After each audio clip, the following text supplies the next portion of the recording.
Good evening, everybody. Welcome to Stupid O'Clock. I'm Joe Dog. This is February 24th, 2022. Excuse me. Wasn't expecting that one to hit so quick. Let's go ahead and bring in everybody. We got Dan, Hi. Sean, and Bill.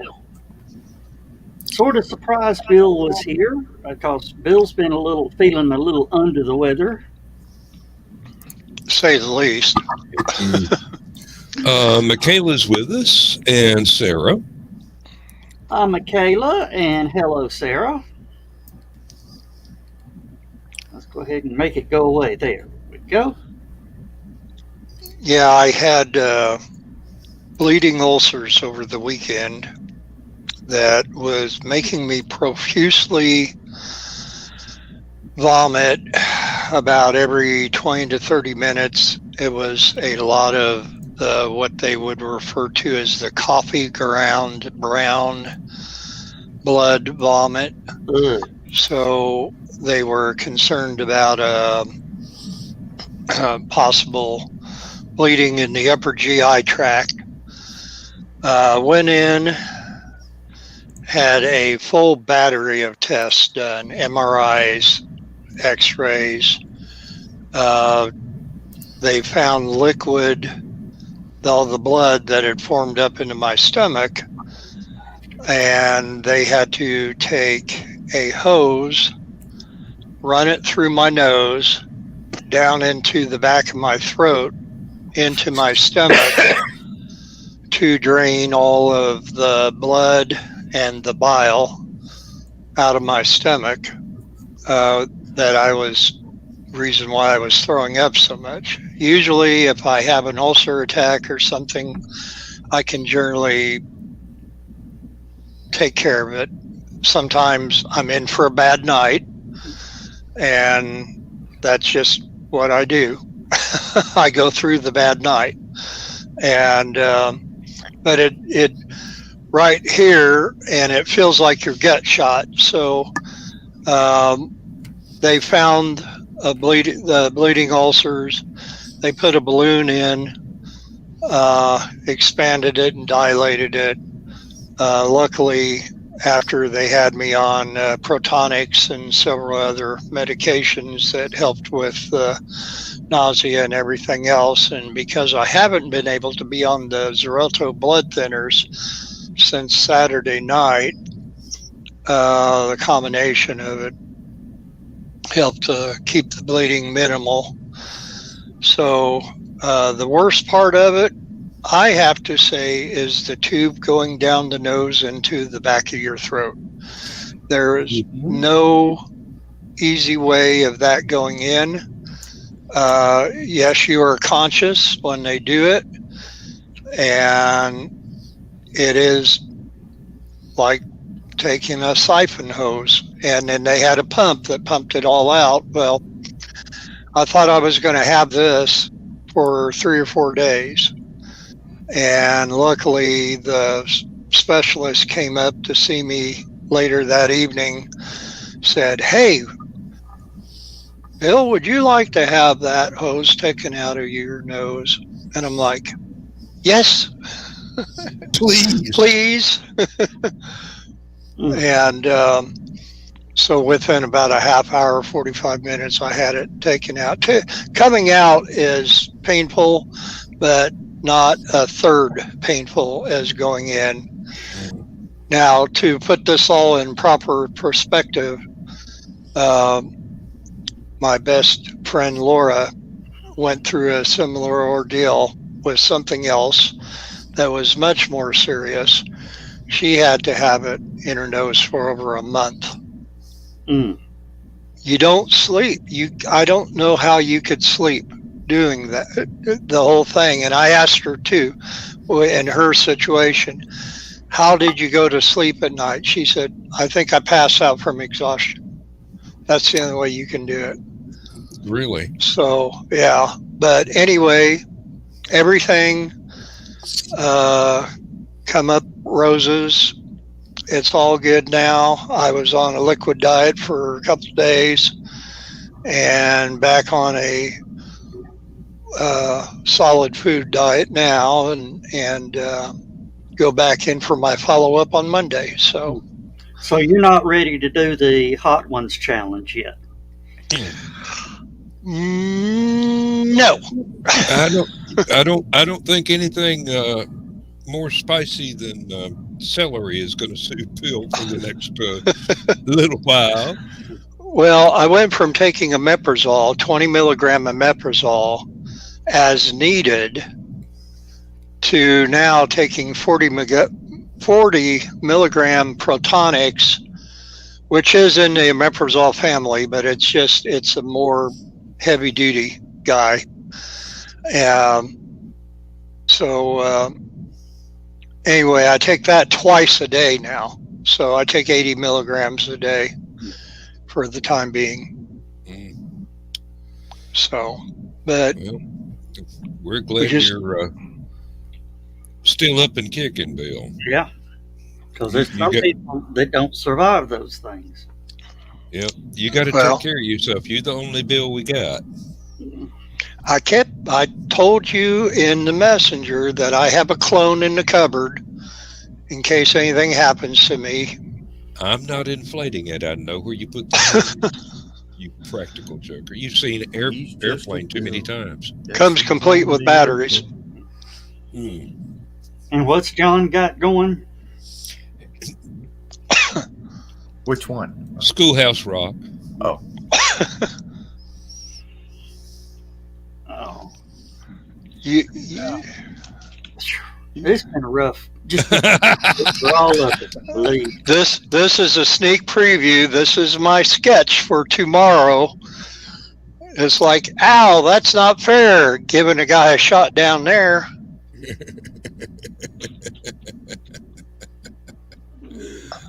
Oh, heavenly day. John's in the mood to sing an Edwin Starr song, I think. This is the first mojito I've ever made. Oh, you made it. Okay. I have bought the pre-made kind before, and they were I think I quite put too much pleasant. mint. I think I put too much mint in it. Where I was handling the mint, my fingers smell wonderful. Not touching that line, John. Not even in the green room. Oh. But it's comedy gold. Yes, I know. It's worth a mint. Yeah, but it's not worth getting us banned from YouTube. So what is in a mojito anyway? 2 ounces of rum over ice. Yep.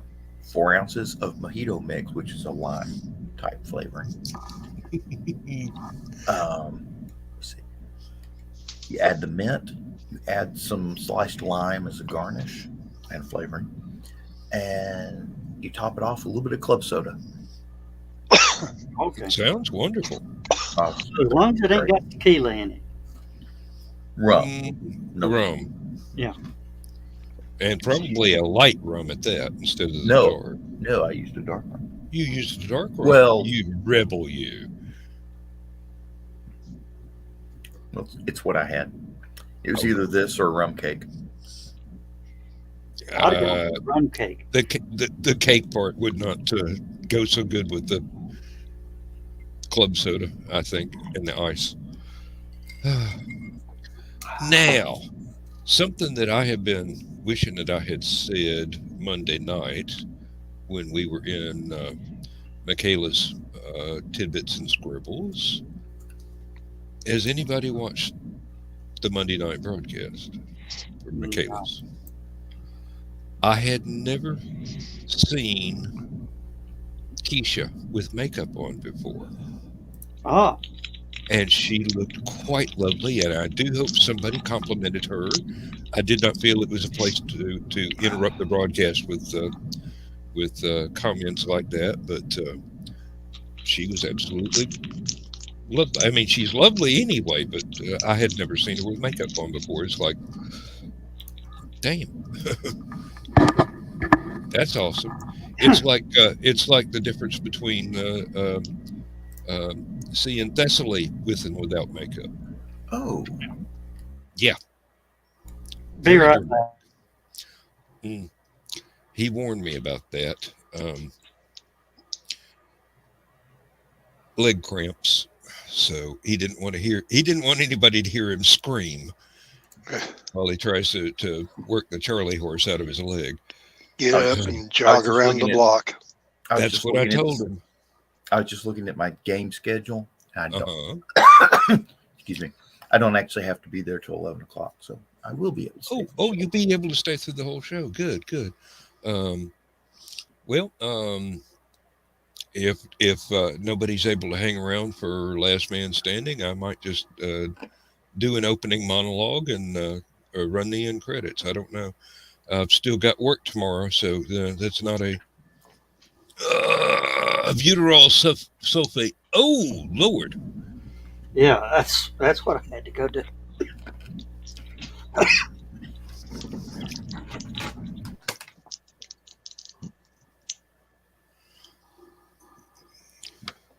That's what I'm using to clear my throat. So. Oh, thank you, Michaela. But for some reason, it just did not feel like it was something that I should comment on. I mean,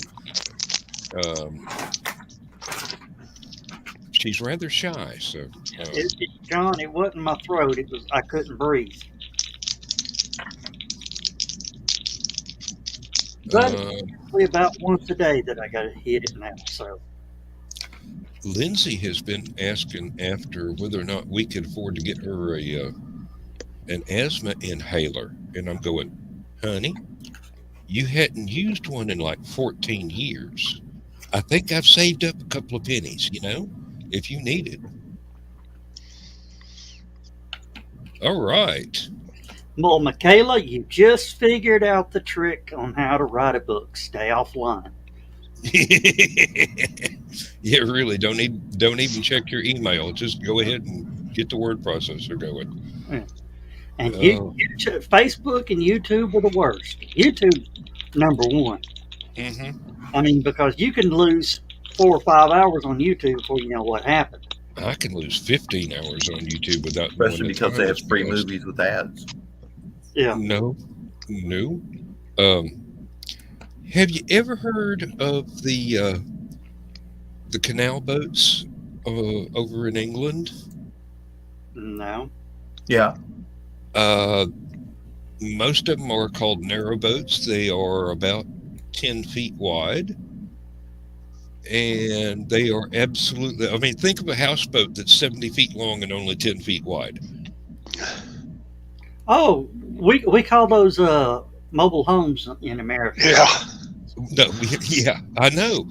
I was talking to one of the guys that has his own channel for his narrowboat, and I'm going, I lived in a 70-foot wide or 70-foot long, 14-foot wide. No, actually, it was a 12 mobile home for several years when I was married to my first wife. So I know everything that I've got will fit in it. It's the fact that I don't live in England and I don't have 100,000 pounds to spend on buying a brand new one. But, Oh, Dan, you just gave me a great idea for a there you go, John. That might even be that may indeed It's be called- what's the name of them. It's called the Pride of York. Okay. That is a very classic style that looks like it's a wide beam though, which would be 10 feet wide or 12. Yeah. But both designs are really good. There's 5 miles of canal that is too narrow for the wide boats, and it shuts off the canal system of southern England from the canal system of northern England. Unless you've got the little bitty narrow ones, you can't go all over. But I watched one tonight about a couple, an American fellow married to a British lady, and they have in 4 years they have traveled all 2,000 miles of the canals. It's basically over here we call them intercoastal waterways. Now they have And double-decker buses, Dan. Why don't they have double-decker canal boats? because sometimes you have to go under a bridge, and it's only about 8 foot clearance, and you've got to duck your head. Oh, Hey, you know, right now there's some rednecks in Alabama and Mississippi, and maybe even Oklahoma. Well, maybe not Oklahoma because there ain't no water. That one's familiar. I know that photograph there. Yeah. Yep. They're figuring out how to take single wides and turn them into boats. Oh, they've been working on that for Lord since they invented mobile homes. Yeah. I wish to God I had won the lottery here. I would just go ahead and throw some money down and have one built over here. Put it on Lake Hartwell or Lake Lanier. I wouldn't even bother with canals. I'd just be cruising around the biggest lake I could put the boat on. And they are fitted out like a very, very nice house inside. On the narrow boats, they're a little bit, you can reach out your arms and touch both sides, but some of them are really really deluxe, and some of them are really, really homey. Not homely, but homey. But they're all I'd say all pretty neat. I say put a second story on it and put a paddle wheel on the back, and you'll have something. Up and down the Mississippi, yeah, you can do Yep. that. No, I want a twin paddle wheeler, one on each side. That would yeah, you'd have to stay out. You'd have to put it on a river or a lake. You wouldn't be able to take that through the canals. Yeah, but the reason I want the double paddle wheeler is because those things you can literally turn on a dime. They make them with sideways thrusters built in to the bow and the stern, and you can sit there in a very anything that is narrow, wider than the boat is long, and just pivot like you were on a. That one's got direct TV. That's what I was thinking. Yeah, and they got a little garden on the roof, and a dog. Yeah, it's got a nice little coal burning stove in the front there. You can see the chimney. This is a charter hotel boat. Yeah, they do that. They do that. That's how they get people hooked on it. They charter the damn things, or they take people out on day trips or weekend trips, something like that. And people go out, they get off the boat, and they go, "I gotta buy one." And basically, these things sell like hotcakes. You get one on the market, if you don't show up that day, chances are it's going to be sold by the next morning. Maybe that's how that one's powered by that dog. He just does the dog paddle. Nope. That one probably has a little bitty diesel engine in it, and it would be scroll it back down just a hair so you can see the guy standing up there steering the tiller. All right, you see the opening he's in? Mm-hmm. You go inside and turn around, and basically the engine is right underneath the steps down into the boat. Now they have like about a 2-foot draft. So from the water line on down to the bottom of the boat is like 2 feet on these narrow ones. On the wide ones, it's about 3, maybe 3.5, because they weigh significantly more. We're talking about that right there is probably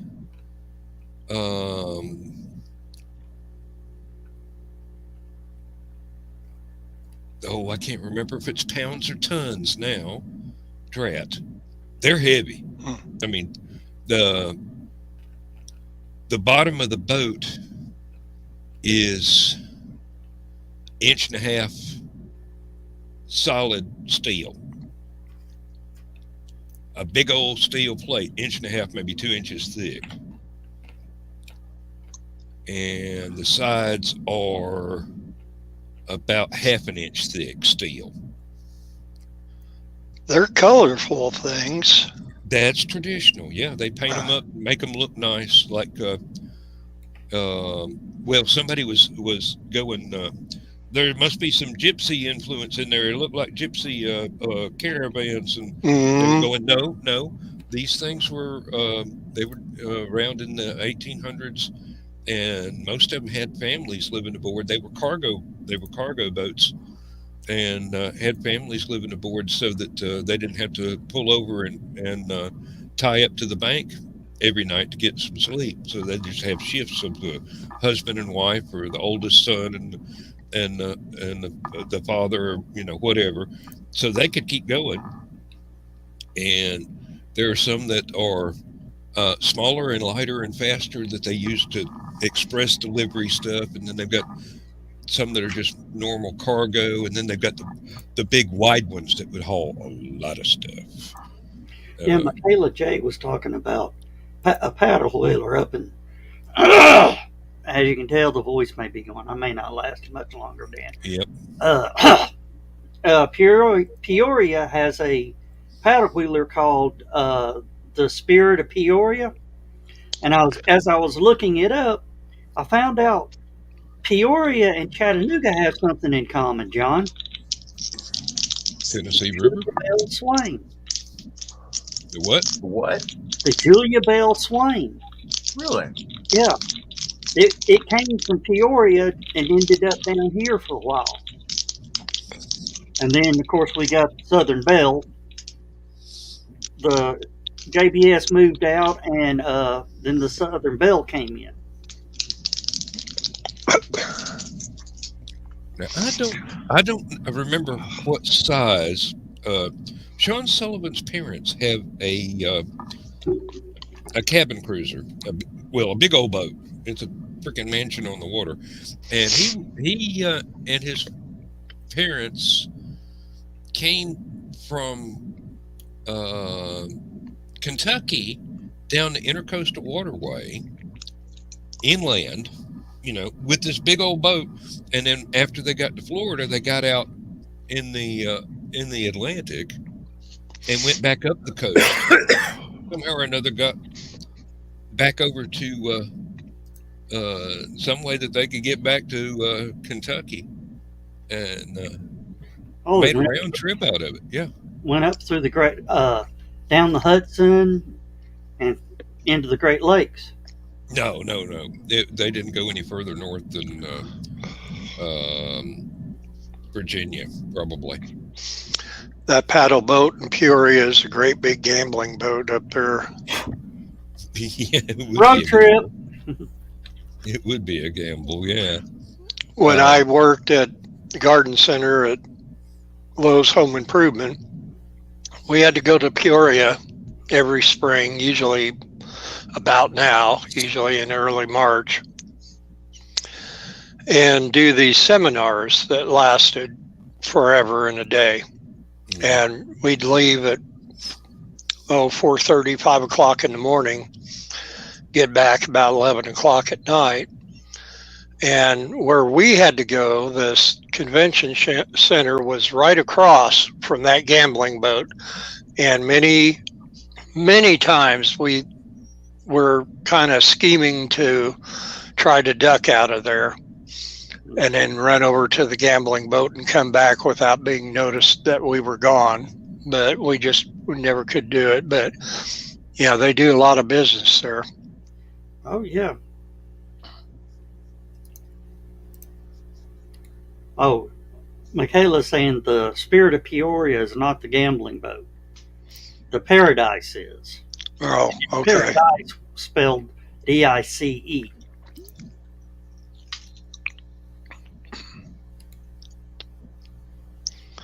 Well, I just know they have a gambling paddle boat up there, and that I figured it was one and the same. Didn't know they had two. I'll tell you, if they ever put riverboat gambling in Tennessee, Chattanooga will be a hot spot.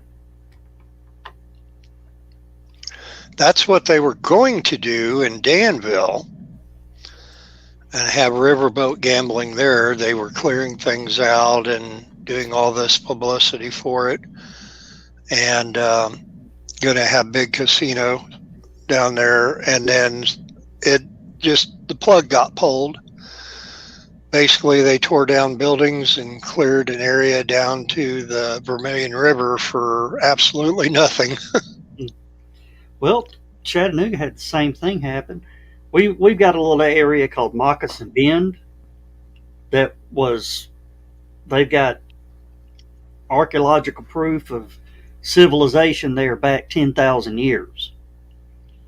And they were going to give it back to the Eastern Band of Cherokee. Just hand it back over to them. And Eastern Band of Cherokees went, yeah. The surrounding people on Lookout Mountain and all that went, Congress, that is a National Historic Area. That needs to be kept that way. It's now a National Historic Park. Oh, what was it? Let me look that up real quick. I'm trying to think. There's actually a long title that basically means you're not allowed to do anything out there.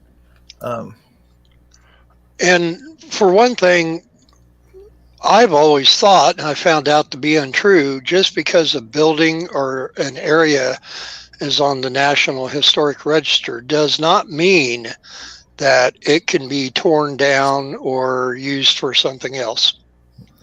It is the Moccasin Bend National Archaeological District. Oh. Which is not to be confused with the Moccasin Bend National Archaeological District, or the Moccasin Bend National Archaeological District. Apparently there's 3 of them now. Yeah, they've pretty much taken up the whole peninsula. And where the Moccasin Bend sewage treatment plant, at one time they were talking about diverting the Tennessee River right through that gap.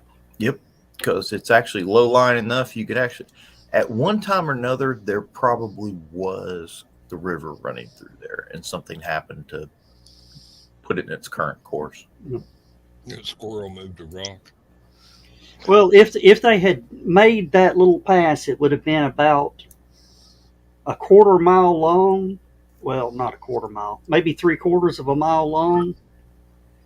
But it took 5 miles off the river travel.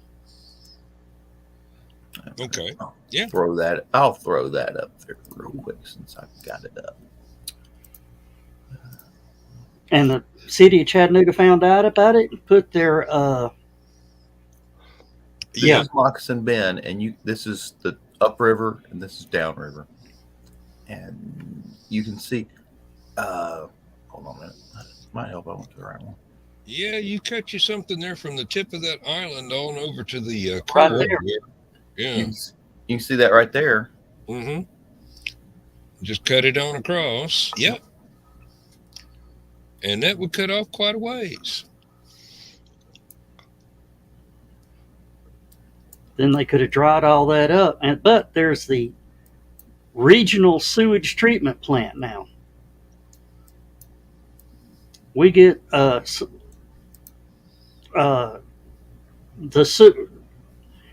sanitary sewer from Ray County, Walker County, and another county goes through that plant.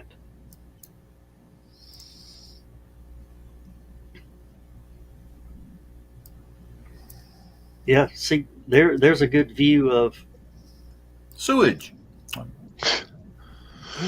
Which should be on the National Historic Register, I think.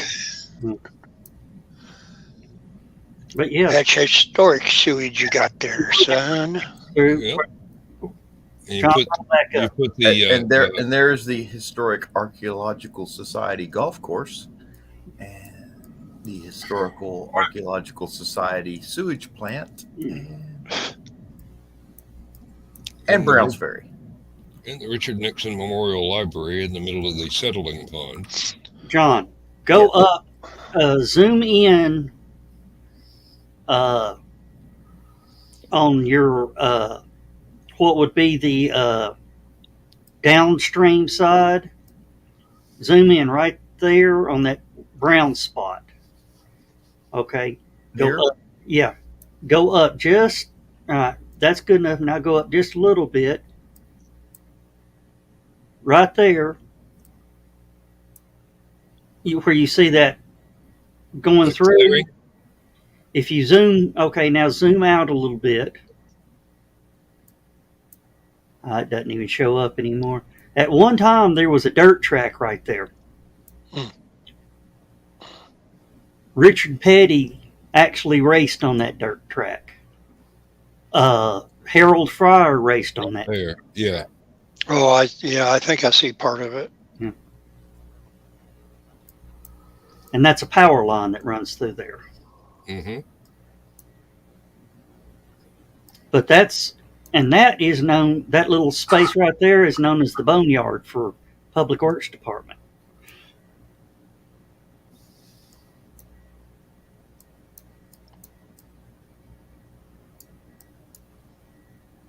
That's a nice little trail. That is the old Browns Ferry Federal Road or something like that. Or Yeah. that.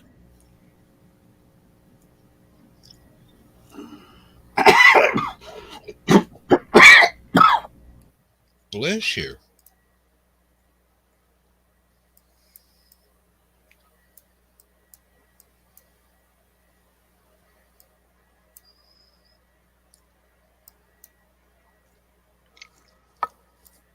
And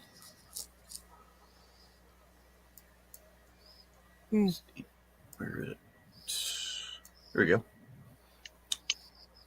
New Walmart Superstore. They began to all look alike after a while. Sorry about that. Quite all right. It's quite all right. Mm-hmm. Lower left lung needed to come loose. Mm. Okay, and the famous Suck Creek. No, I actually need to go on up more. It's called the Suck. There it is. And that is the Suck. No, I believe the suck just showed up in the comments section. Did we get one? Yeah, and it wasn't just code. It was just a normal troll for a change. Mm. Yeah, before they built that, where we talked about the haunted dam and then replaced it, before they built that, the Tennessee River Ran really fast right through here. Yeah, it was nearly unnavigatable. And this was a giant whirlpool called the Suck. And what caused it is there's a creek right here Troll. that comes down out of the mountains. I can't get it to go away. It's going to have to go in timeout. I think we're both doing it at the same time. You go for it. I'm going to leave it alone. All right. There you go. Yeah, we were both hitting the button at the same time. That's what it was. I am too. Oh, all three of us. Yeah. Well, he ought to be used to that. Too bad the guy. That's the one problem with the internet is any idiot with a keyboard can get online. Yeah, well, I mean, and he proved it. Definitely. Yeah, but we could talk about his mother and what a piece of never mind. Trash.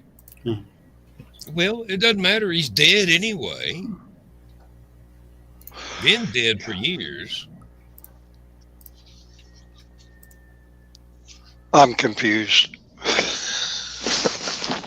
The fellow he was pretending to be is a very famous. I didn't even. In his own way, a very famous porn star from back in the 60s. Didn't we have somebody do that last week? Yeah, same guy. Same guy. Same guy. Same message. Same name and. Yep. Which of course makes him twice an idiot. So. Really? You're once, twice, 3 times an idiot. Yes. Oh, well, perfect qualifications to run for Congress then. Oh, Lord. He probably dates Nancy Pelosi. Oh. Well, I just going looked, down on the Crypt Keeper. I just looked at his YouTube page. He's got a picture of Johnny Depp. He has no content, no videos, no channels. It's a troll page. But the page has been on since July 17th of 2016. I mean, good grief. 2016 is now 2022. That's 8 years and you don't have any content? Slacker. Really? It's just a page for him to be able to have a link for an ID to get into things like this. Yeah, well, he's a slacker. He's got no content. 8 years with the channel ain't got nothing. Dan, you got content that goes back years. Decades. 25 years, yeah. I think it's the ghost of Hunter S. Thompson channeling through Johnny Depp to do that. Nah, both of them have a better sense of humor and hold up more stage presence. What you got there, Johnny? It's a parking lot. No, that is the Prentice Cooper firing range. Oh, okay. Oh, okay. Those are always good to know. Yeah, that's where Kind of looks like a hand holding a gun. That's where LibertyCon usually runs up to do their pew pew on Friday. Oh. Well, I know. Do that, but I don't think they do that here anymore. I think the one they're using. Well, because somebody broke out a 50 cal.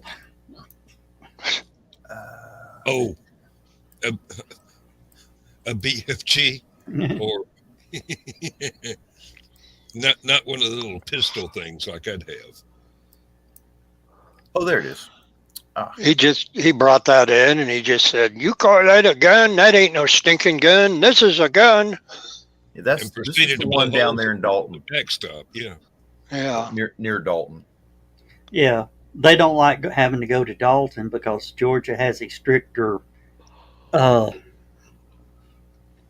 laws. Well, they don't. That's what a certain person said. He just didn't want to have to fill out all the paperwork. Oh, the Georgia gun laws are just like anywhere else. As long as nobody knows you got one, you can have anything. Kind of how it is everywhere.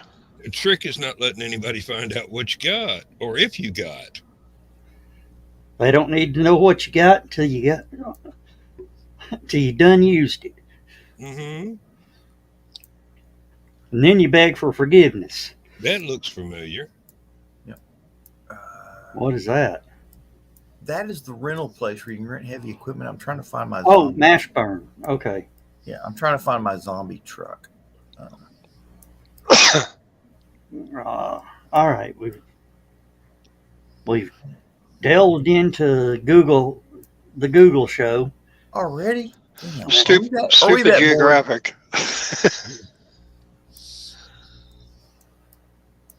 Oh man, I hate it when I can't. Darn it, I hate it when I can't find my zombie truck. Oh well. My friend had to get a new zombie truck recently. He wrecked his old one. Oh, there it is. Let me see if I can zoom in on this. Good luck. There you go. That right there. That's what you want for the zombie breakout? It's a tracked vehicle with the big cab, but it's a dump truck.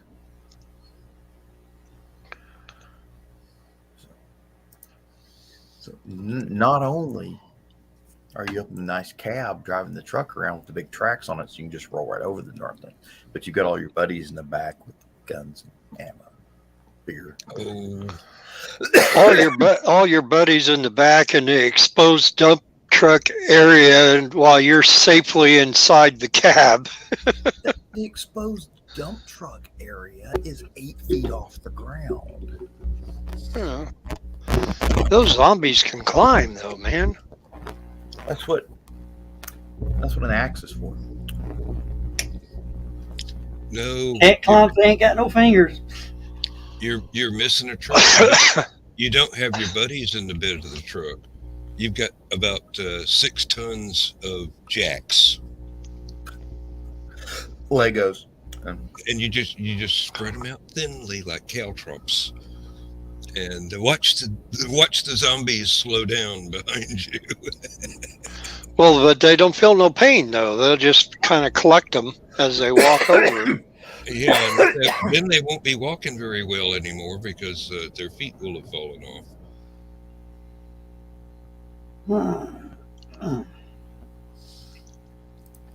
We did an online thing a long time ago. Stephanie was running it, and it was basically just an old style RPG where you're just typing stuff in, and it was a zombie apocalypse thing. And for some reason, I got put in charge of building the final fallback position. And I just happened to have had access to a railroad yard and some tanker trucks, not tanker trucks, but railroad cars, tankers that were full of diesel fuel and whatever else. And I wound up designing something with several layers of chain link fence that led up to a car crusher. And just let them go through, and then open the trap door every once in a while, and They actually did something like that in one of the episodes. There was a group that lived in a scrapyard that had the shredder, and somehow one got loose, and turned the whole compound into zombies but one. So she worked her way up there to the controls, jumped over the thing and turned it on, and just stood there as they started walking and hauling in. Over here in head first into the wood chipper. Here in Vermilion County, Illinois, we refer to the Too soon, John. Too soon. Yeah, the prostitutes and drug dealers as zombies. And if the way you look at them as they're walking around the streets at night, you would understand why. They look more like the zombies than the TV zombies.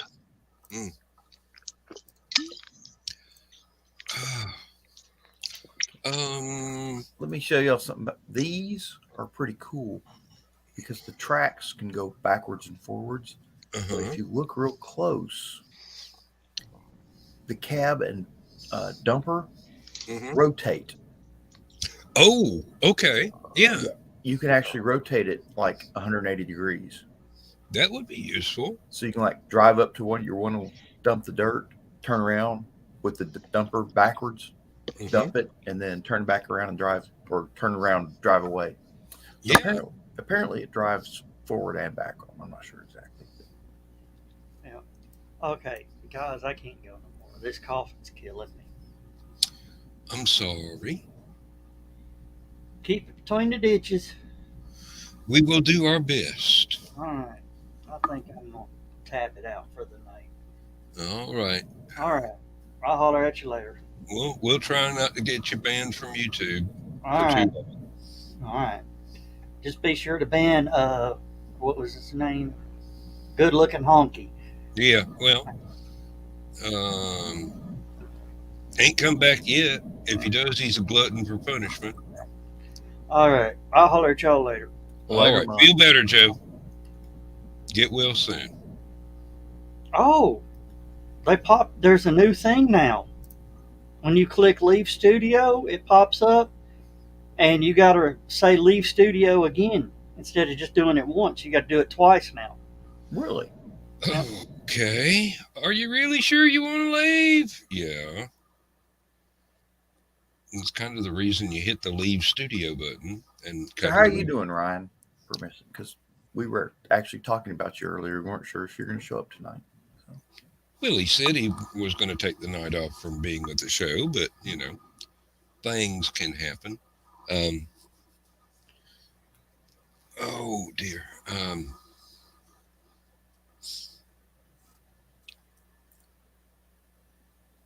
There was a really neat piece of machinery that I saw with some of the contractors at work. They're doing repair work.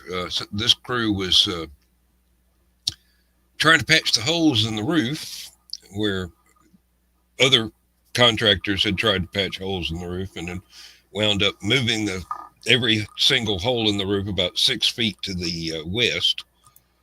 And this thing, it was just a forklift, but it had an enormous boom on it where it get 40, 50 feet in the air to put new roofing panels and whatnot up there where the people walking around on the roof could pull them off and pop ribbon them in place, or however they fasten them to. I don't know. I wasn't going up there to find out.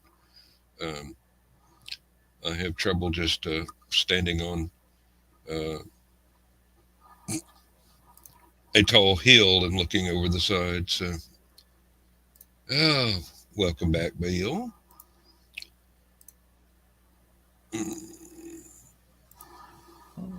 Well, you ain't muted. Let's see. Let's see if I can make this work here. Oh, no, I was muted on this end. Oh, okay. Just not on the program. Nope. What you got? Ooh.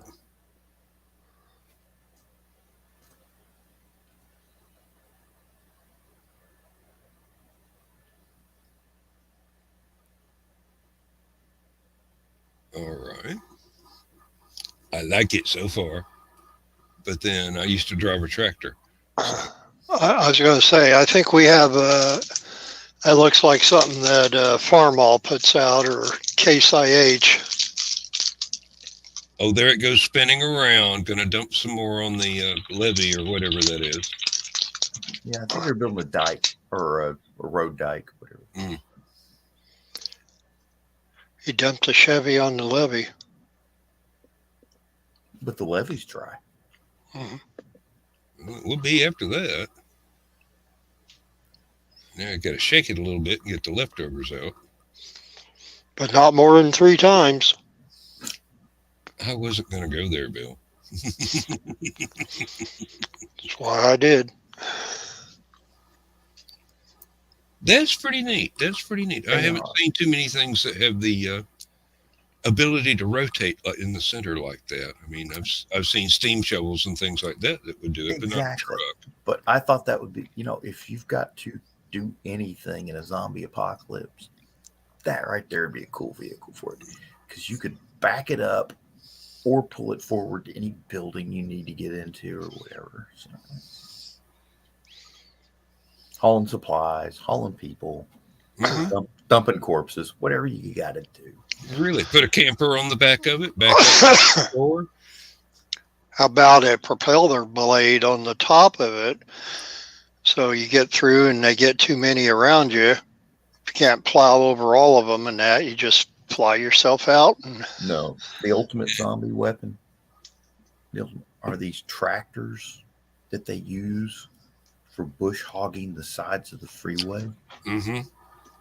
With that big lawnmower thing on the end. Oh, yeah. It's called a bush hog. Yeah. But and they some of them even have where it's in 3 sections so that it folds up on each side. Mm-hmm. So you've got a mower in the center, you've got a mower on each side, but the 2 on the side, and then you just drop them down at need. The county here has one that has only 1 fold up section rather than 2, and that's what they use to mow the ditches and whatnot on the county roads. So they'll be cruising along, and that thing kind of lift up a little bit for a narrow section where you've got nothing but trees that you don't want to cut down, and then you got more ditch, and it'll even go further down than horizontal. So if the ditch gets deeper, that little fold up section can actually drop down and hug the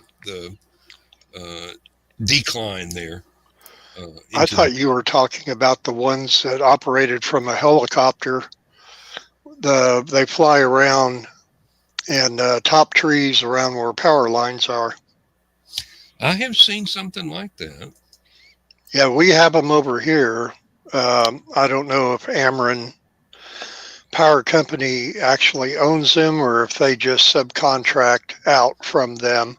Mm-hmm. And when they get a little bit close to things, they call these people out. It's a helicopter with a long cord, and it looks like just a rotating blade on the end of it. Now they came out to trim branches away from our power lines, and basically what they used was like a bucket lift, but it didn't have a bucket on it, and it didn't have a person in it. At the end of the lift arm was a chainsaw of some kind that they could swivel back and forth and tilt up and down along with the arm going up and down.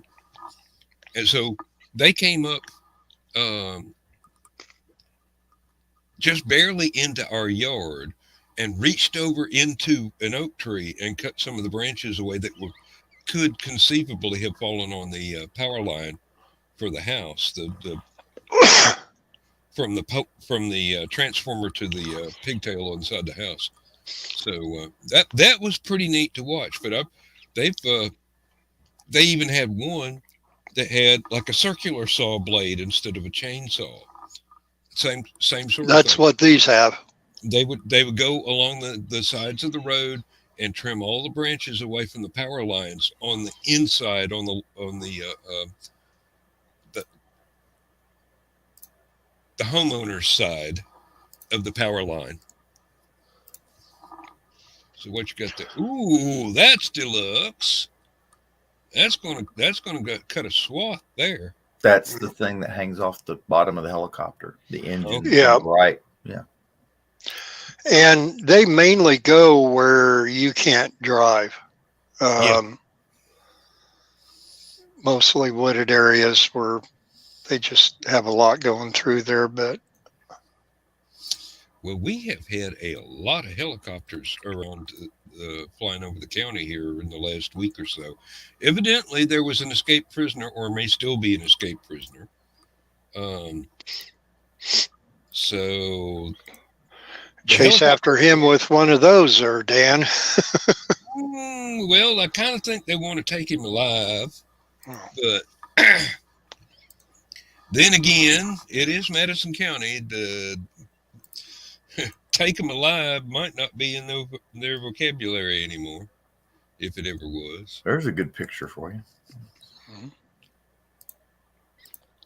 Yeah. That's an awfully small helicopter be holding something that looks that heavy. It's a huge 500. And I will tell you, I sat up.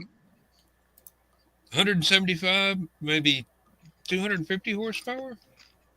Oh no, that thing's running on a jet engine. So it's got horsepower to spare. Oh yeah. Okay. I sat up in my woods one day watching one of them topping trees, and I mean they circle around and around and around, and I mean they're up there for a couple hours. I keep thinking, man, how much gas does this use? But I mean, they're up there forever. Yeah.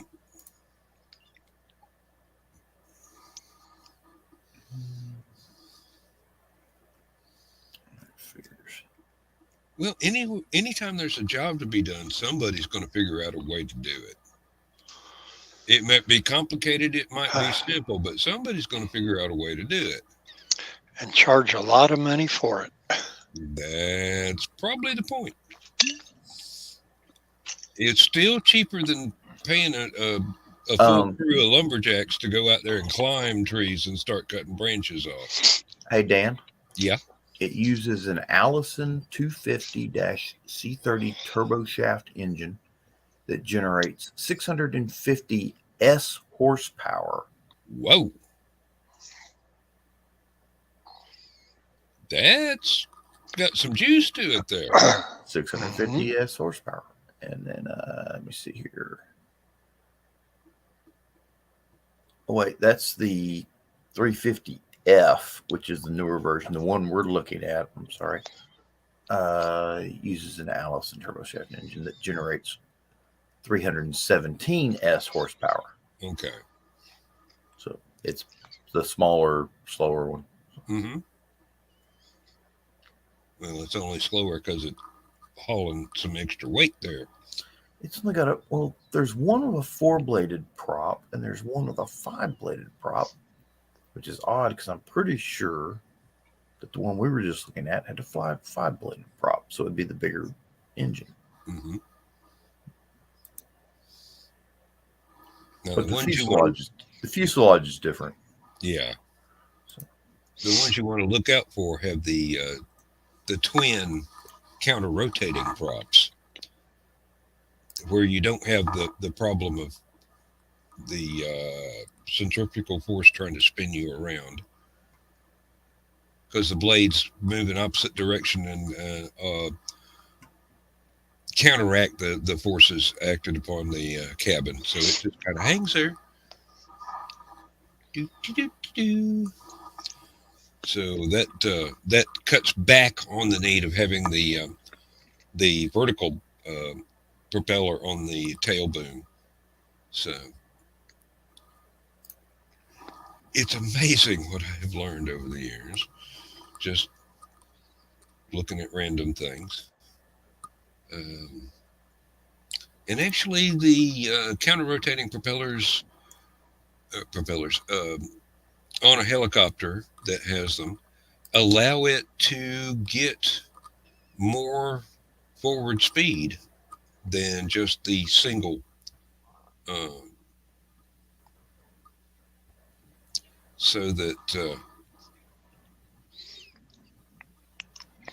I guess that might have something to do with not trying to spin the helicopter body around backwards to the propellers, but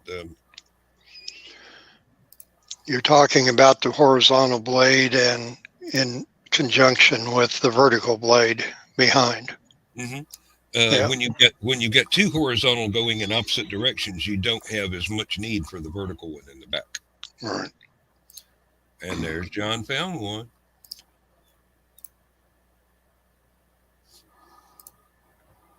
Yeah. Yep. Darn it.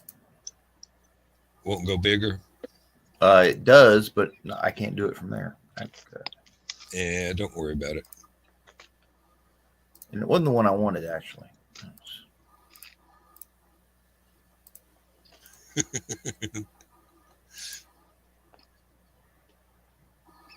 Save that one for the green room, girl.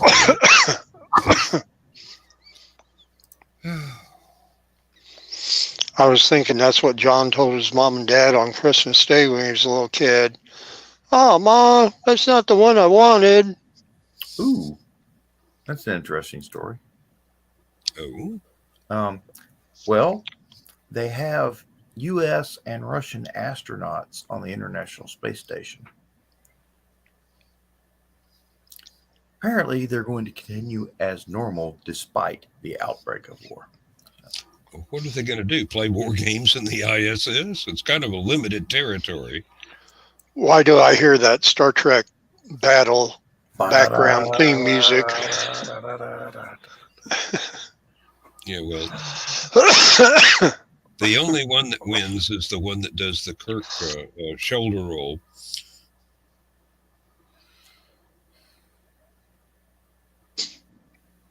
Oh.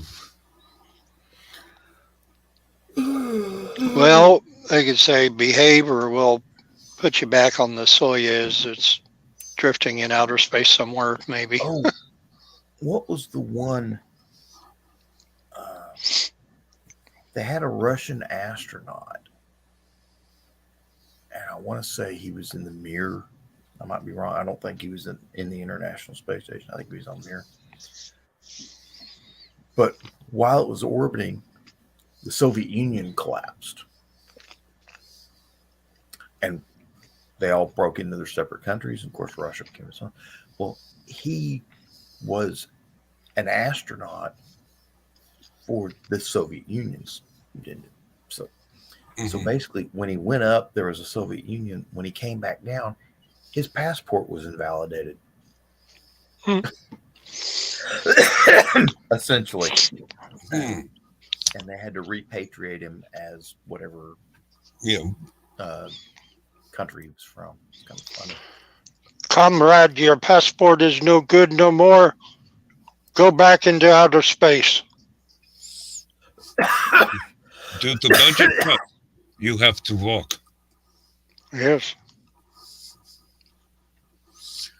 Oh, there was a guy at an HallowCon for a couple of years in a row that could do the most marvelous sounding Russian accent. I'm sure Russian accent speaking English. I'm sure that anybody who actually spoke Russian and English at the same time would probably roll their eyes at how bad that it sounded to them, but to the people that don't speak it, it sounded pretty cool. But very, very, very Hollywood sort of Russian tinged English.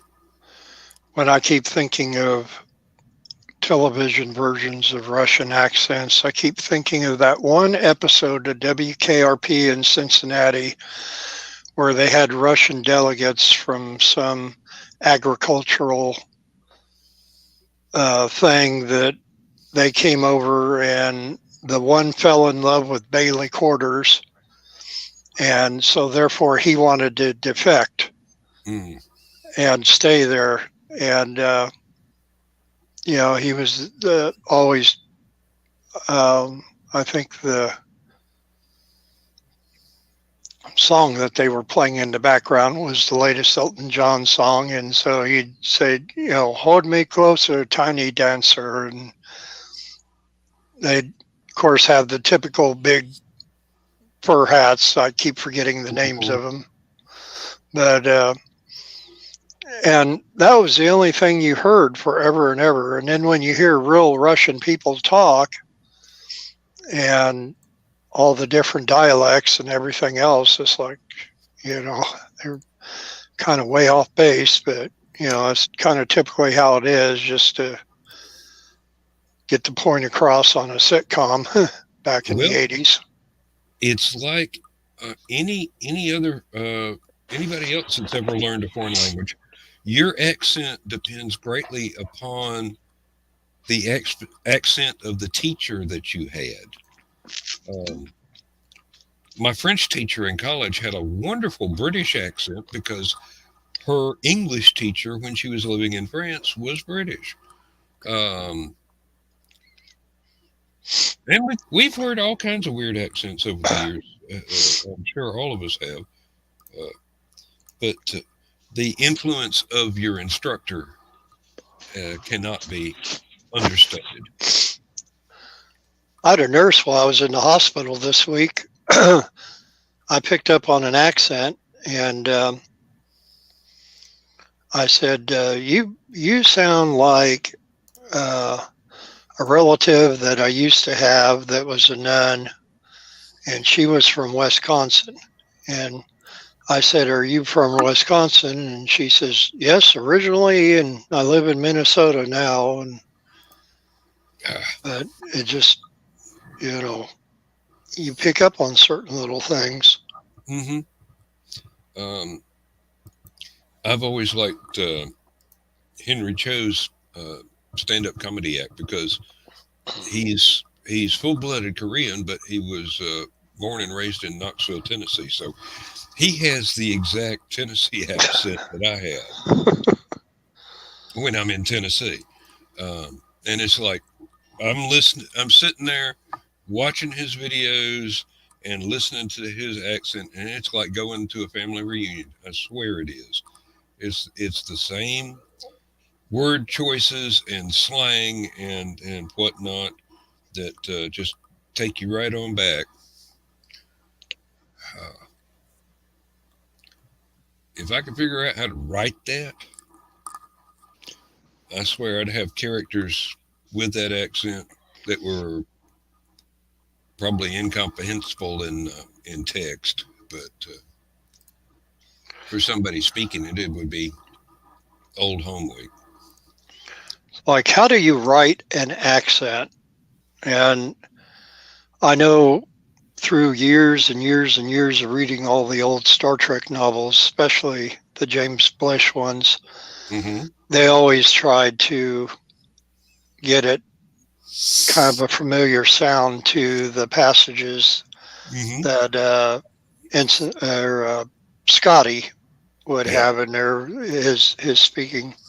Yeah. So it was more phonetically than Yes. correctly.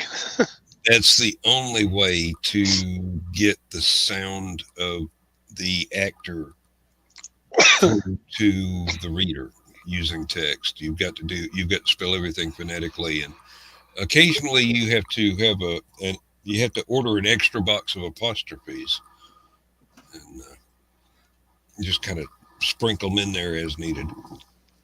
But I'll be right back. I've got to step away to the little boy's room. Oh. Let me see here. No. That one. It's like, ugh. Go back to that. Look out. Oh. So you've had a fun week at the hospital. I wouldn't describe it as that way, but it was, well, I know a lot of things now that I didn't know before. So, and knowledge is power, but So is electricity. It'll kill you. yeah.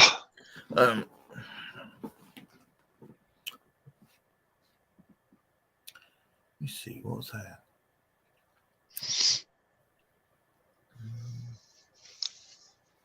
So I got out and did some shopping. Went over to my mom's today. Took all our cardboard to the dump and put it in the recycling bin for cardboard. And went over and took all my mom's Christmas decorations down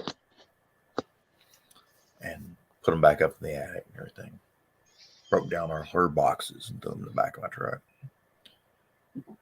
The funnest part of my day was buying hog food.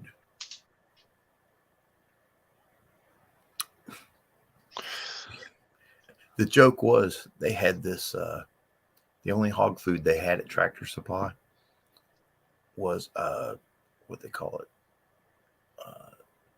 size, growth maximizer for feeding hogs so that they get bigger.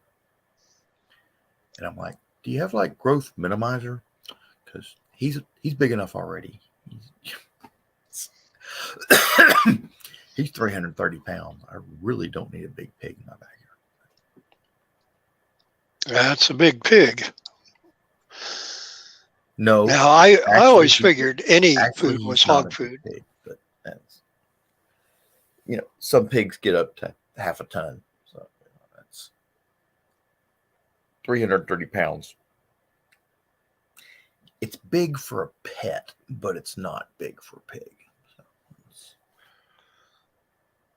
When I worked at the garden centers at the end of Halloween, after went through everybody who wanted to buy pumpkins, and we would sell the pie pumpkins there as well too for people who want to make those, but they never, they sold okay, but they were nothing big. But at the end of the season, I'd always have a couple farmers that I'd call and I'd say, hey, do you want to 3 or 4 of these big cardboard boxes of pumpkins and that, and they would always take them for the pigs. Pigs love pumpkin. Mhm. That's strangely enough, I can't get them to eat green vegetables unless you put ranch dressing on them. Then it'll eat the hell out of them. Apples, especially green apples, loves apples, and anything corn. Corn cobs, corn on the cob, canned corn, cornbread, corn chips, anything corn is like pig chocolate. And just Well, hey, Hi, there. Right? how you doing? how you doing? This is Tired. unexpected but very welcome. We were Oh, just thank talking about chocolate for pigs Okay. and pumpkins and John has So- a pet pig. That's why we were talking about it. Yeah. Okay. And John had to buy pig food today. So yeah. And I said that I always had to. I'd say didn't have to, but I would save all the used pumpkins after Halloween and turn around and sell them at a much, much cheaper price to the farmers to feed the pigs with. And they would buy them every year. They would say, sometimes they'd come early and we're like, no, it's not even, the last week of October yet. You got to wait for a little while. Another week at least. Around here, the recommendation is to before they get gnarly after Halloween, take them out to the woods, go a fair distance into the woods, not too far, but and then just throw them on the ground where they bust open a little bit and leave them for the deer. Yeah, and I do that for the birds and that too. Yep, and not only will the deer eat the pumpkins, but occasionally as they walk around, they will plant some pumpkins somewhere else Mm-hmm. due to the natural results of digestive systems. The added fertilizer. Yeah, really. That too. Well, over here, they do much the same on that. And then also, they get creative with a lot of stuff where they have pumpkin chunking contests. Mhm. And they use these great big, huge handmade catapults that people would make and then go into competition chunking these pumpkins, 70, 80, 100 yards. It's I love and of watching course pumpkin chunking. kids love it. Mhm. Hey, I'm Yeah. a big kid then. I love watching pumpkin chunking. Yeah. Did you ever ride around someplace where there's farms and barbed wire fences around fields and wonder how they got all those cedar trees to grow right along the fence line? Something similar, but it involves birds rather than deer. Not just cedar trees, but also things like privet and Mhm. and blackberry briars and everything Mhm. else. So Wild plums. Yeah, Yep. anything with a large undigestible seed, or even small undigestible seeds. Well, I put out so much black oil sunflower seed for the birds and all the critters outside my place. I figure I'm going to have a forest of sunflowers next year. You've got to be careful with the bird seed. Now we had some that we had bought from one of the local grocery stores, which was not a recognizable name brand, Mhm. and the birds kind of scattered some of the seed while they were, dipping in and eating the rest of it. And it turned out that I had to quickly mow underneath the bird feeder because evidently one of the seeds that they were using in the bird feed was hemp. oh, Oh, Yeah. Now, not one of the varieties that would actually be useful to, say, a college student, but just the ordinary thing that you would make ropes and things out of. But having lived in this county for a long time, I know how the local police just love their helicopter. So I went ahead and mowed that down real quick. I don't blame you. It went in the composter, and we grew tomatoes on it later after the composter was through with it. So mushroom hunting could spring off into something else entirely in your area, huh, Dan?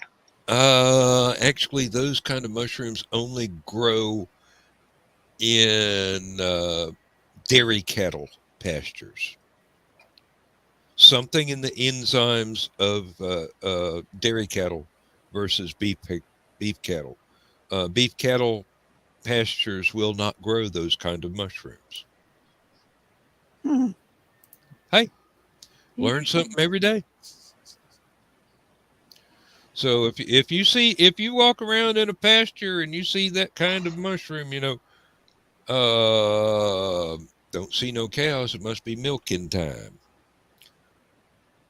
If you don't see that kind of mushroom, you might want to stay close to the fence just in case it's a buffalo field rather than a beef cattle field.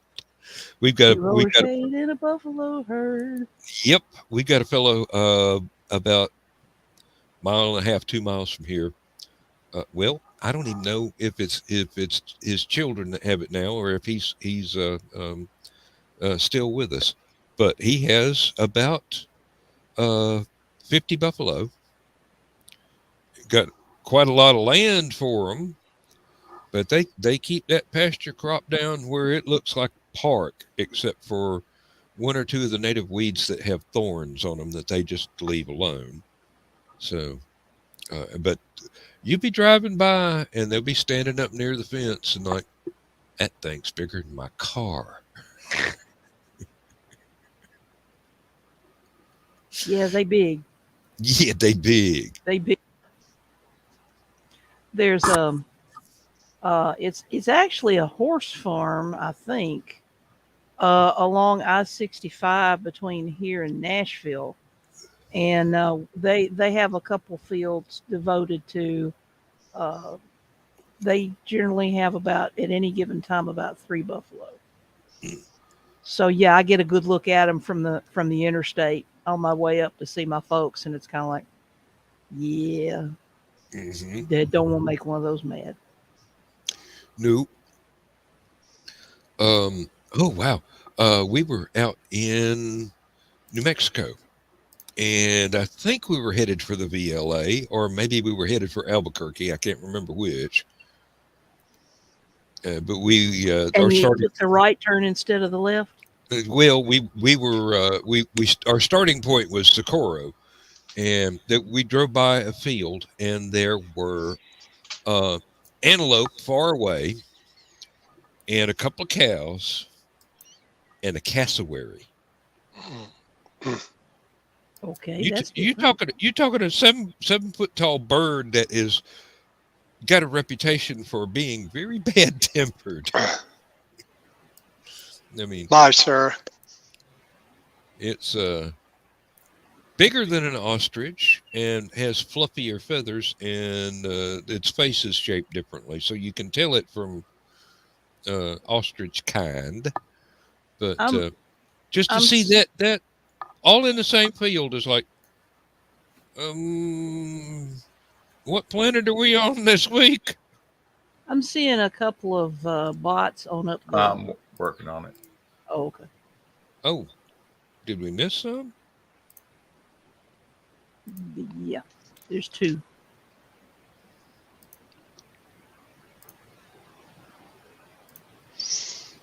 I didn't see any on this end.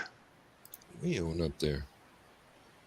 I went all the way back up to the top. There's several that got blocked. There's 2 more that got blocked. There's 2 more that got blocked, and that's the end of the. Yeah. It's about if you count up to from the Sarah's last I've got to notice comment. they've been blocked.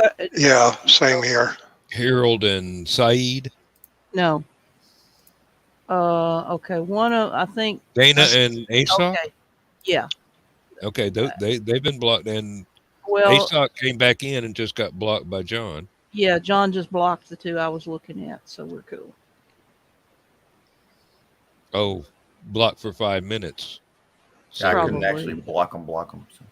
Well, they've been blocked before, so they must be using an IP randomizer to come back. Probably.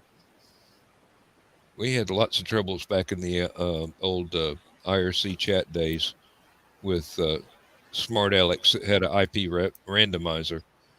You basically to get rid of them, you almost had to block half a country, Yeah. which worked if they were in Europe, but kind of rough over here.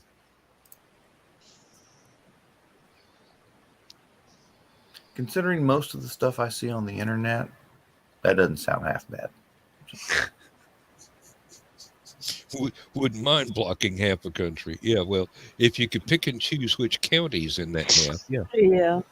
Can we just get the western half out? Like California and everything up until, I don't know, Missouri.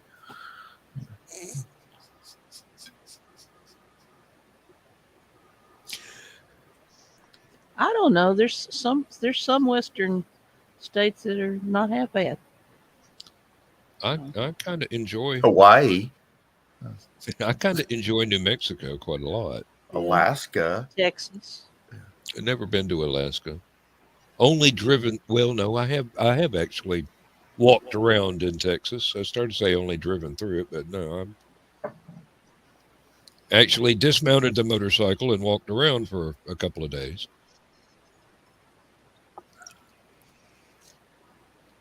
I probably would have enjoyed motorcycles if one of my first experiences hadn't been seeing my uncle and my dad go down on the skidded out on them. Yep. It's altogether too easy to do. But actually, the worst hazard is everybody else that's on the road. That too. It is. Then again, I've seen some that drive really stupid. Like, I'm sorry, dude. Yes, there are lines between the lanes. They are not meant for you to ride your motorcycle along. Mm-hmm. Interesting fact.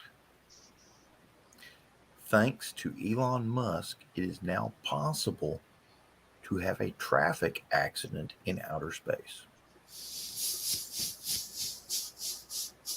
Well, there shouldn't actually be an awful lot left to that car. depending on your point of view, we've had those almost from the get-go. Yes, but how many of them involve a car? Yeah. How about getting one of those old, I think they were 1915 or 1918 Henderson motorcycle cars where you sat down in it, but it was mostly ran like a motorcycle. It had a motorcycle engine. It had 4 motorcycle tires on it. They were really, really different. And now they're very, very rare. And Mm-hmm. Here's a picture for you. Mental image. I was actually going to do this in your belly if I'd been actually there. Sorry, go ahead. The United States announces that something is flying over the United States. It's heading toward Washington, D.C. So everybody, air defenses and all sorts of stuff like that. Cameras are all over Washington, D.C. This huge flying saucer comes in and lands in the eclipse right in the middle of Washington, D.C. Okay.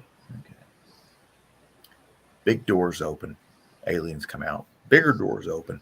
And they bring out a beat up Tesla and go, whose car is this? You better have insurance. Look at this dent in our spaceship. Meanwhile, Elon Musk is going, Meanwhile, I'm taking a texting. vacation now. I think Peru sounds nice this time of year. My bad. Sorry about that. No, when you stretched in your chair, my gut reaction to people doing that in front of me is to poke them in the belly. He just sounded like the pop and press doughboy. Yeah, kind of like that. That didn't sound hollow too bad. It didn't echo either. Did it not?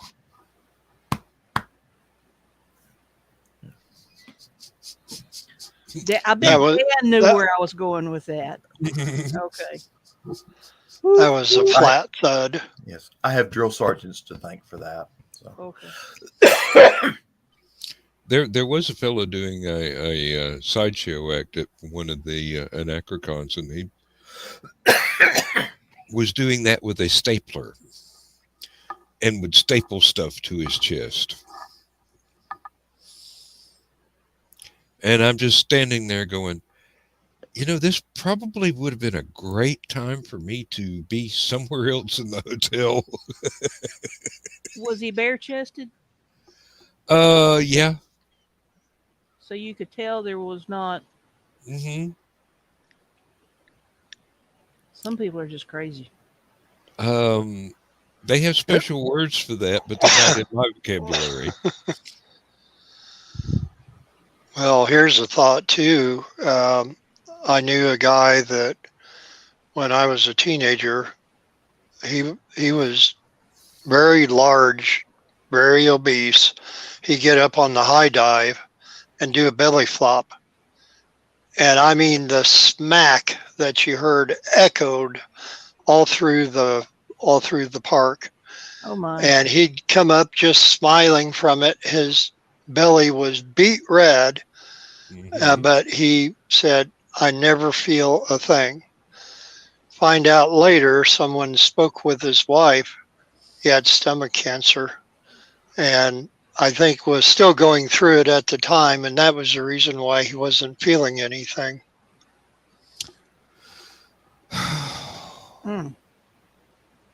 It just it was like, wow, Yeah, that's kind of. Yep. Did People he do the strangest thing for bragging rights. Did he know he had it at the time? I believe he did. He just never spoke of it. So okay, it's kind of one of those. I guess if I would want to be remembered as something as the guy who did the belly flop off the high dive, as opposed to the guy who ended up having stomach cancer or whatever, Yeah. He didn't want anybody to treat him any worse or be more sympathetic to him than what they were before. But word did get out. Yeah, and I imagine it would.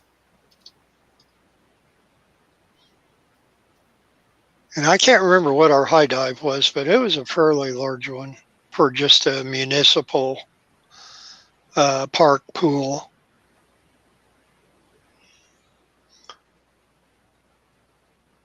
Oh wow!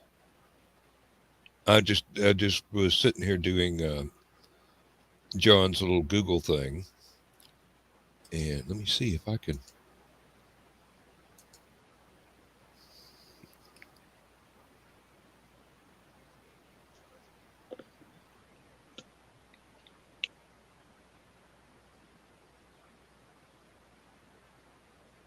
That's neat.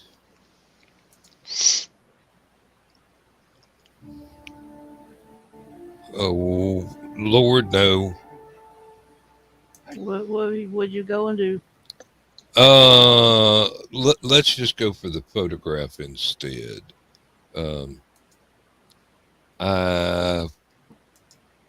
Bill's remark about the motorcycle car reminded me that I used to actually have one. And I guess the Henderson motorcycle, the people that made the motorcycle cars were eventually bought out by the Schwinn company and moved to Chicago. And at that point, they kept a lot of the motorcycle. I don't know if they were the cars or just the motorcycles themselves around because the military loved them so much back in the day. Well, this is something that, let's see, that white one there on the right-hand side, I used to own one exactly like Cool. that. It has a gold wing motorcycle frame minus the handlebars and front wheel as the drivetrain. It has the front end from Volkswagen Beetle for the two wheels in the front for the steering and brakes. And actually, if you built it right, you would have all three tires would have brakes that would come on with the same pedal. You would have a steering wheel inside the cockpit opened up on air cylinders powered by a compressor. So it would just raise up and you'd climb out. And actually, to make it easier to get in and out of, the steering wheel was on a pivot. So you could move it out of your lap to climb out. Cool. But if you did not lay it back down in the driving position before you closed the cockpit, you would have to replace your windshield because the steering wheel would be right up poking out through the windshield when it finished closing. And they were just flat plexiglass windshields. Somebody could go to the trouble of finding somebody that made an automobile windshield or even a side window where you could put windshield wipers on the darn things, but you weren't allowed to put windshield wipers on one that was plexiglass because once the blade wore down, the frame of the windshield wiper would carve into the plexiglass. So you'd have these frosted arcs Yeah. on your windshield. Well, heck, they'll do that on a regular windshield too, because I've seen it happen. Mm-hmm. But it was a lot of fun in anticipation to have it. But when I got it, unfortunately, the engine had a blown head gasket. So I got to drive it about 100 yards before I found out that the engine needed to be rebuilt. And the only shop that I could find within 60 miles of my house would require me to take the fiberglass body off of it before they ever and trailer it to them without the body. They weren't going to take the chance of them taking the body off and putting it back on in order to rebuild the engine or replace the engine. So I finally wound up getting rid of it. So it would have been neat. Got really good gas mileage, was really stable in turns, was not extraordinarily fast, not dangerously fast, because it was hauling around a whole lot more weight than just the motorcycle itself was used to. But I kind of wish that I had actually got one that was really good instead of one that had defects I was not told about when I was in negotiations to buy it. So I wrote that down as a learning experience and cut my losses. I still have the blueprints. I still have the blueprints to build one. That was a pretty cool looking vehicle. Yeah, it was really neat. It was really neat. Because of the cockpit having so much plexiglass in it, you absolutely had to have an air conditioner year round. Yeah, I bet. Either that or the fellow I bought it from had a little trick. He had a couple of little pieces of 2x4. You would raise the cockpit up just a little bit, stuff the 2x4 where the cockpit overlap, the lip would have been, and that gave you an automatic vent all the way around. But the side windows were just sheets of plexiglass. There weren't anything you could roll down. So you're rolling up to like where I work, and you've got to have a card to wave at a gate to get in. Oh dear. You've got to raise the entire thing to get your arm out, and then lower it back down and proceed before the gate came back down after you triggered it. Which is bad because if it's a rainy day Yes, or a exactly. snowing day, Or any day that's cold as all get out. But it's a really neat concept. I do wish that I had gotten a hold of a working model so that I could have had more fun with it. Who knows? Maybe one day I will actually just go ahead and buy a junked Honda Gullwing and build one. I mean, basically they're kit cars. You have to have the Volkswagen front end. You have to have the motorcycle frame. Take the handlebars and the front forks and tire off, and there's one little bit of you have to weld an A-frame together to connect the front end to the motorcycle frame, and then basically after that it's just make a fiberglass body to go on it. Oh, and here we have some more. Yeah, two entirely different places.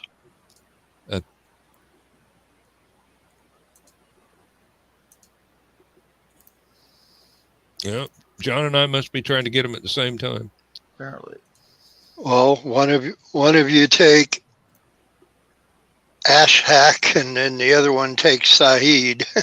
Ass hat. I don't want ass hat. Yeah, it's ASHAK.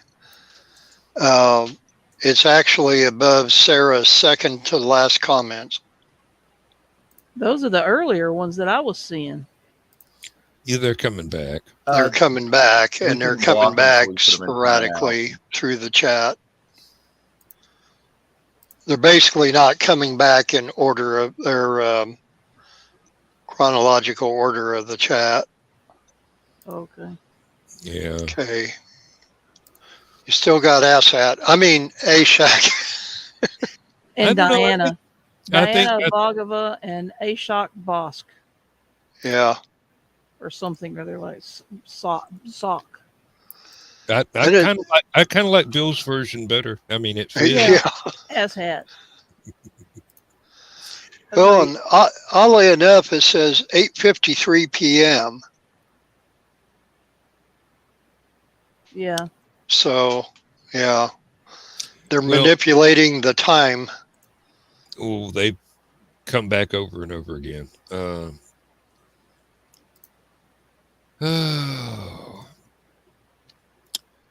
Oh my Lord, there is a bunch more. Where? Oh, there's one more. Okay, I see the Diana,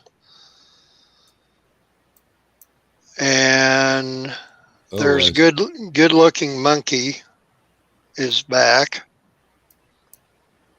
right below Michaela Jade's last comment. Yeah, they're going all over the timeline of the chat. So now you can't just check the most recent. You got to scroll through the whole chat tonight. So there's three of them. And for what it's worth, they're only being blocked for 5 minutes, according to what I'm seeing on the. Yeah, I know. It won't let us block them.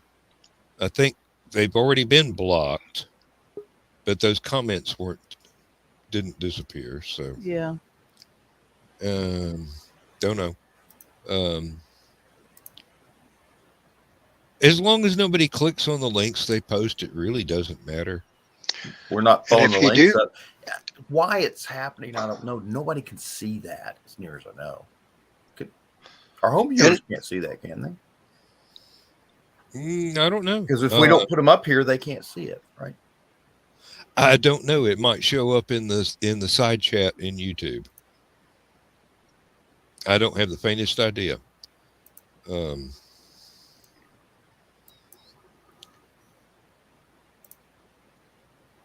if so, might be a way to go back in the replay. Well, it's already too late to watch by the time it's in the replay, but I'm sure that everybody knows what they are by now. Well, there's a war going on, so. For our viewers at home, let me show you what we're talking about. Ouch. We get comments like this. This is asshat. And it's some link that takes you to a porn site. So don't click on the link. Or a malware site. Yeah, so. Right. Or a malware or porn both. site. Or both. Yeah, both.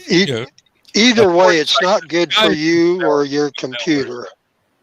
Yeah, it's just I don't know what possesses them to think that this is actually an effective way to get collect links, or not links, but that's what's funny. We're getting hits every time they do that. We get, hey, we got a new viewer. Yeah. So basically, all they're going to do is wind up making us have to have ads to skip through in the replays. And Joe might get, 28 cents a year. Let's put it this way: it ain't going to pay his electric bill. So. It's not even going to pay the StreamYard bill.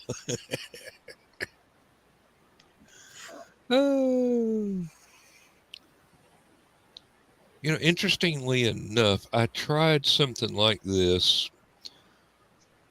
a year or two before the plague hit, and I rapidly found out that by myself trying to do just a spoken word version of my monthly editorial for Aphelion got all real quick. Maybe not for the watchers, but for me, because I already knew what I was going to say. Unlike here, where I haven't the faintest idea what I'm going to come up with from 1 minute to the next. I love the spontaneity of a normal conversation like this. But I went and looked at my YouTube channel, and some of those are still accessible, and I might want to take them down, because that was before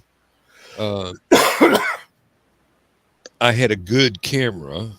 I was just using a cheap camera that I bought at the grocery store, basically, video camera.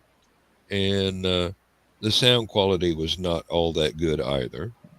And as usual, I rambled a lot instead of sticking to the script. So I might want to take those down, but right now they're still up as a historical oddity, or hysterical oddity, if you As the case may be. Yes, I don't mind being laughed at, especially when I can't hear it. Oh,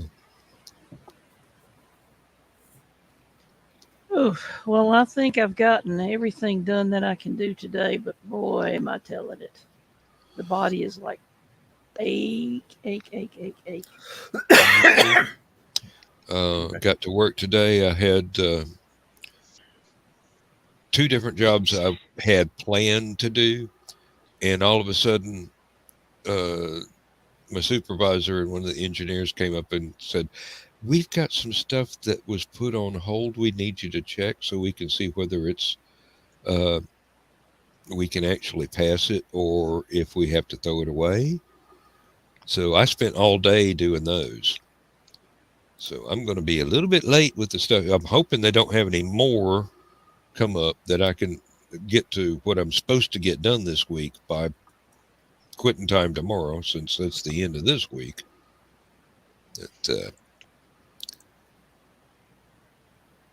But I was feeling it when I got home. Some of the stuff I've got to do, I've got to really lean over a ping pong table size table and really got to push down on a straight edge knife to be able to cut through some of the stuff I have to take samples from. And it is today was some very dense material, so it was a little bit of work pushing that knife through there. But, hey, Well, I'm I getting was paid. throwing around luggage today, so and then I got home from running errands, and I got disgusted with trying to order stuff by ones and twos, so I ordered a case of one of my favorite food things, Mhm. and so it came in, and I was trying to get it in the door. So it's big, okay? It's that packing tape was worthless. The box was falling apart as I was trying to lift it and bring it in the house. I know of several companies that use that exact brand of tape. And when you're ordering 20-pound bags of cat food, that sort of thing, and Yep. there's more than one bag in each box, um, you really you're lucky if you can get it into the porch to cut the box open and not have to actually try and drag the box in the house. Mm-hmm. That's what you need a two-wheeler for, Dan. I Little two-wheeler dolly. got several. I've got a full size hand truck. I've got a deer cart, which I keep in the van to use as um, a dolly to unpack the van, take the cooler and suitcases and stuff when I can't get a hold of the hotel luggage rack, luggage cart. And then I've got a collapsible hand truck that pretty much it unfolds. You can use it like a normal hand truck. It's not got quite as tall of a handle on it as a normal hand truck, but it you can use it quite effectively for several different things, especially if you're toting something like a drink cooler, a large drink cooler, and you happen to have cargo straps that you can make sure it doesn't slip off of the hand truck. Cargo straps, I have discovered, are one of the most useful things I can have in the car. They come in handy more times than I could count.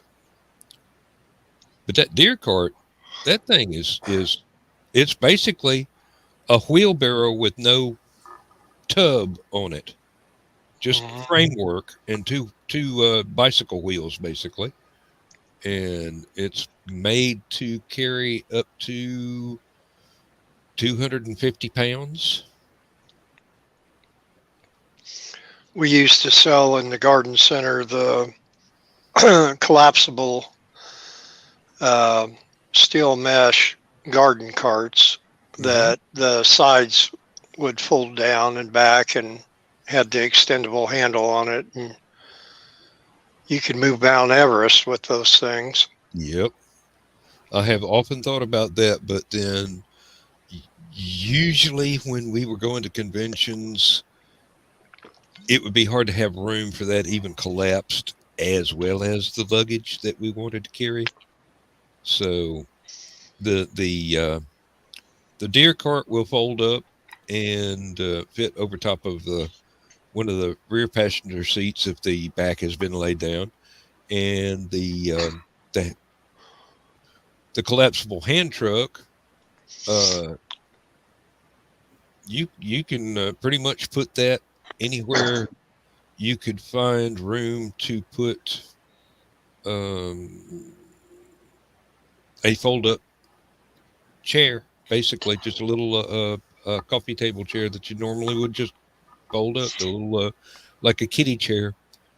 Um, It doesn't take up that much room at all. I've got it strapped next to the spare tire and the emergency walker, just in case Lindsay or I, for that matter, have an attack of sciatica due to the long drive between home and the hotel. There have been times when that thing has come in handy. You just it's a regular medical prescription medical walker. You just unfold it and it snaps into the frame, snaps into place. It's a Zimmer frame basically, and that's been a lifesaver a couple of times. Funny the things you have to learn as you get older. I thought getting older like would be so much more fun. Yeah, my dad always said, work smart, not hard. So far, nothing about it has been fun for me. I'm having to find my own fun. Luggage cart races have not been fun. Scavenging luggage cart races have not been fun. Scavenging for hotel luggage carts has not been fun. But you know, bring your own. That's the thing. Yeah, if I had more room in the van, it's a 7-passenger Kia van with the rear seat folded into the floor and the back seats the seat backs have folded down. Yeah, it's got a luggage rack. That's where I keep my fog lights. I'm too afraid to go in under a low bridge and knocking stuff off. Even though I think if I ever had to go through something that was low enough, usually the only time that I would go underneath something that was low enough to where it would scrape stuff off of the luggage racks is in the parking garage of some hotels. I do have to lay the CB radio antenna down flat to get into parking garages. That was weird, Dan, because I could have sworn your fingers just came down into my part of the screen. It was like a 3D effect. It's just kind of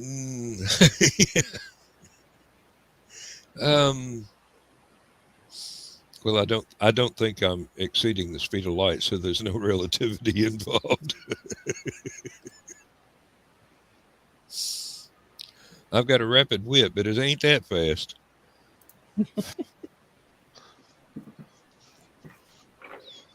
Trying to think of what that one movie was where they were morphing through the television. Not Poltergeist. It was something entirely different. Videodrome.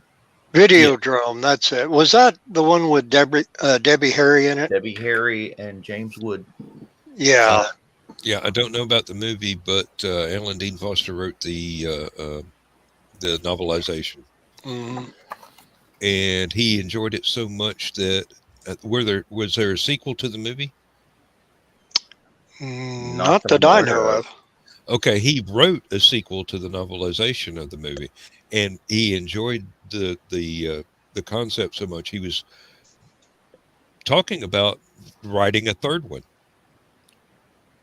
So I have a copy of the first movie's adaptation, and it was a fun read. If the movie was half as good as the book, this would have been a good movie. Now, I've never seen it, but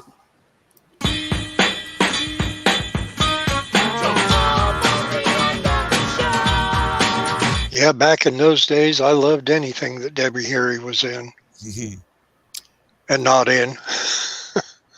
All right, Bill. Don't get us banned here. Thinking about this one particular T-shirt that she wore, it was a very popular photo too. I remember exactly the one. Yes, she said, we had the whole band and they zoomed in on me.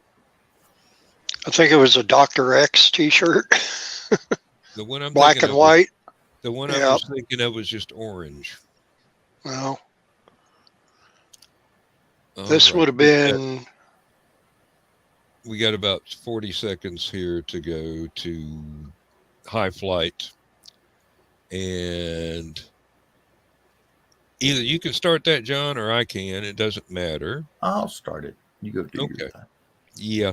I've already got the other channel opened up and pretty much ready to go. So Now, you wanted me to start it at 2 minutes till, so that 15, 14, 13 seconds. Yeah. do we know That why? way it's over exactly when my show is supposed to go on. Okay. It's a secret, and if you folks at home want to find out, you got to go to Dan's show. Last Man Standing comes on immediately after the show. Here we go. Good night, everybody. Good night, Night. everybody. Vaya con Dios, amigos.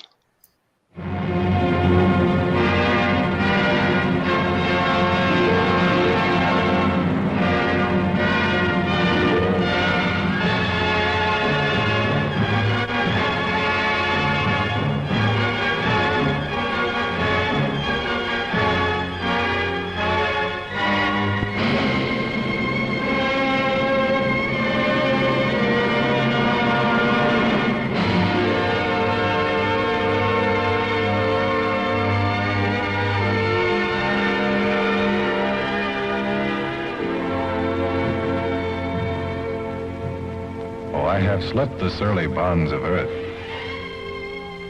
and danced the skies on laughter-silvered wings. Sunward I've climbed and joined the tumbling mirth of sun-split clouds and done 100 things you have not dreamed of. Wheeled and soared and swung high in the sunlit silence. Hovering there, I've chased the shouting wind along and flung my eager craft through footless halls of air. Up, up the long, delirious, burning blue, I've topped the windswept heights with easy grace, when never lark nor even eagle flew. And while with silent, lifting mind, I've trod the high, untrespassed sanctity of space, put out my hand and touched the face of God.